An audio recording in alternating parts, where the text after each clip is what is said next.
Shyamji Krishna Varma was an Indian intellectual studying in London at the turn of the 20th century. He ran a publication called The Indian Sociologist, in honor of his inspiration, one of the men who made sociology a real scientific discipline, Herbert Spencer. Every issue contained two of Spencer's most famous quotes. The first, "Every man is free to do that which he wills, provided he infringes not the equal freedom of any other man," perhaps the earliest conception of what libertarians call the non-aggression principle. The second, "Resistance to aggression is not simply justifiable but imperative.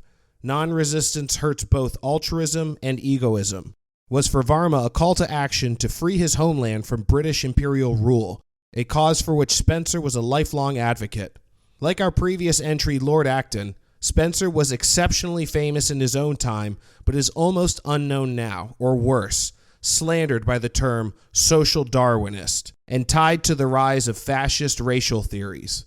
Today at Springtime of Nations, we seek to teach what the man actually stood for, which was freedom, a precursor of our glorious libertarian tradition.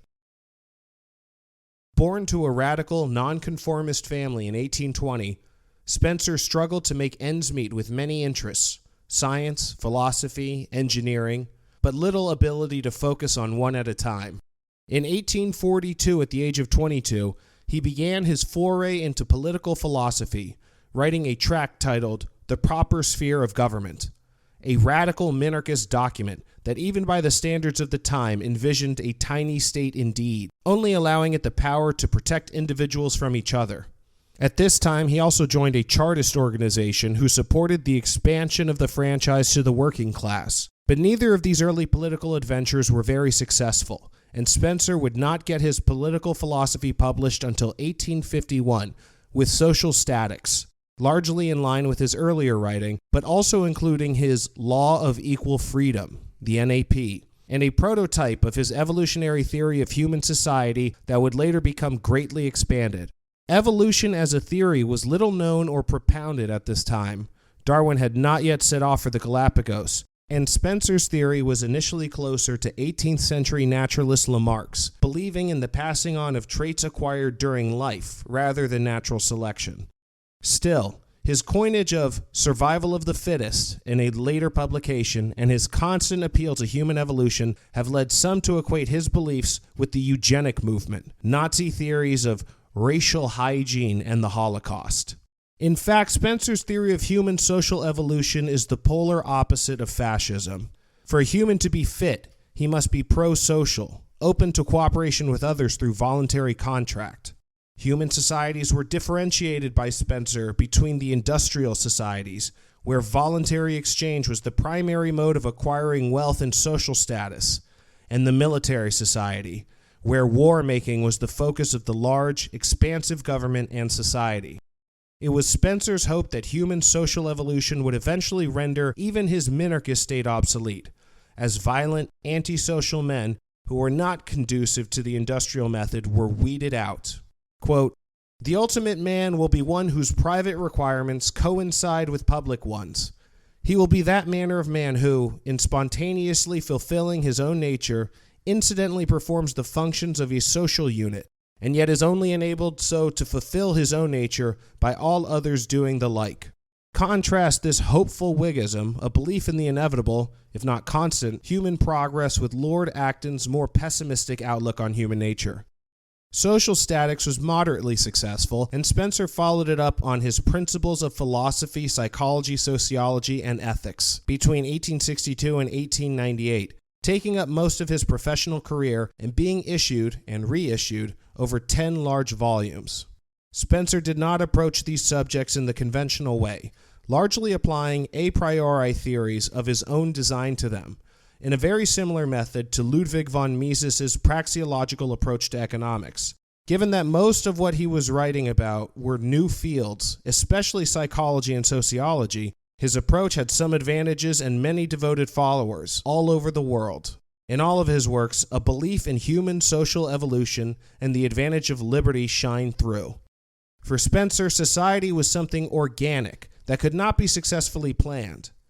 Government, as far as it existed, could not remake a better race of man through laws. Indeed, the more they acted, the more they debased the evolutionary process of society from barbarism to civilization. Not worthy of much respect, then, as it seems to me, is this generous consideration of the inferior at home, which is accomplished by unscrupulous sacrifice of the inferior abroad. In this spirit, Spencer, though proud of the English political system, was totally opposed to exporting it, by the way of the bayonet, to the more barbarous parts of the world. In 1882, he formed an anti-aggression league and garnered much criticism for his stance against the Boer War in 1899. In a famous exchange, he once replied to a man concerned about the safety of British troops on campaign in Afghanistan. "When men hire themselves out to shoot other men to order, asking nothing about the justice of their cause, I don't care if they are shot themselves." Never a man of letters, Spencer nevertheless had a huge following not only in England, but in America, continental Europe, Latin America, and even Japan. American individualist anarchist Benjamin Tucker considered Spencer very close to the mark, although saying the Spencerian acolyte Auburn Herbert was truly worthy of the name non-socialist anarchist, and only quibbling with his economic theory, not his rejection of force in society. A young Murray Rothbard would use the pen name Auburn Herbert in the early 1950s as a nod. Itagaki Taisuke, a liberal from Japan's samurai class, considered the father of constitutionalism during the Meiji period, visited Spencer in 1882. His writings had become so well read in Japan at the time that it was often called the Spencer boom, and Itagaki was borderline obsequious toward Spencer, maintaining a friendly correspondence, although the curmudgeonly Spencer got irritated at his frequent interruptions and left their face-to-face meeting prematurely. Spencer was always a very independently minded man, not one to mince words, and as his health declined in the 1890s, became somewhat aloof. When he died in late 1903, the British public, somewhat upset with his opposition to the now concluded Boer War that invented the modern concentration camp, mourned his passing in a somewhat muted way. In contrast, the Italian legislature adjourned when news of his death arrived, and the French newspapers reproached the British for not paying adequate respect to such a giant. With his passing, as with Gladstone's and Acton's, the laissez-faire period of British history was drawing to a close.